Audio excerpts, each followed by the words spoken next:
নমস্কার বন্ধুরা, আমি সুমি। আপনারা দেখছেন সুমি রান্নাঘর।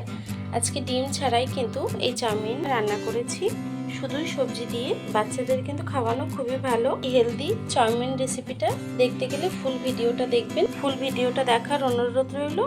আর ভিডিওটা যদি ভালো লেগে থাকে চ্যানেলটাকে সাবস্ক্রাইব করে ভিডিওটায় লাইক দিয়ে দেবেন। চলুন তাহলে রেসিপিটা শুরু করা যাক।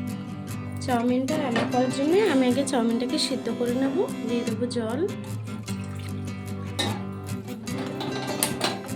জলটার মধ্যে দিয়ে দেবো সামান্য একটু নুন, সামান্য একটু তেল দিয়ে দেবো, এতে চাউমিনটা ছাড়া ছাড়া হয়। চাউমিনটাকেও দিয়ে দেবো। চাউমিনটাকে একটু সিদ্ধ করে নেব। দেখুন বন্ধুরা, চাউমিনটা কিন্তু সিদ্ধ হয়ে গেছে। 6-7 মিনিটেই আমি চাউমিনটাকে এখন নামিয়ে নেব। আমি ওই কড়াইটায় আবার বসিয়ে নিয়েছি।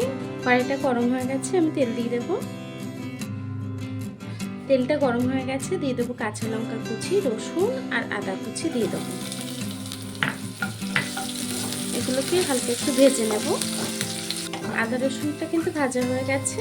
এখন দিয়ে দেবো, দেখুন আমি কেটে নিয়েছি টমেটো কুচি, বাঁধাকপি আর আলু আর পেঁয়াজ কুচি করে নিয়েছি, সেটাকে দিয়ে দেবো।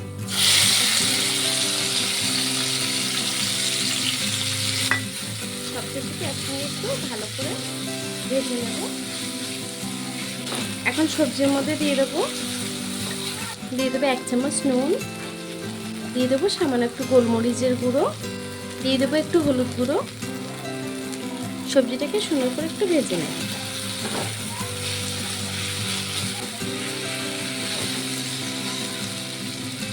দিয়ে দেবো টমেটো সস।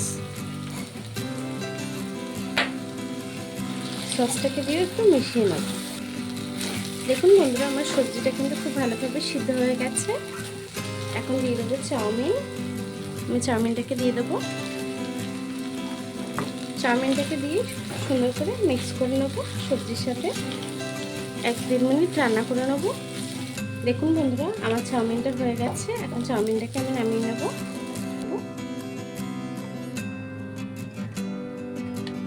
দেখুন বন্ধুরা, আমার চাউমিনটা কিন্তু হয়ে গেছে। চাউমিনটা কেমন হয়েছে আমার কমেন্ট বক্সে অবশ্যই জানাবেন। এই চাউমিনের রেসিপিটা যদি ভালো লেগে থাকে চ্যানেলটাকে সাবস্ক্রাইব করে ভিডিওটা লাইক দিয়ে দেবেন। আর এতক্ষণ ধরে আমার এই ভিডিওটা দেখার জন্য আপনাদেরকে অসংখ্য ধন্যবাদ।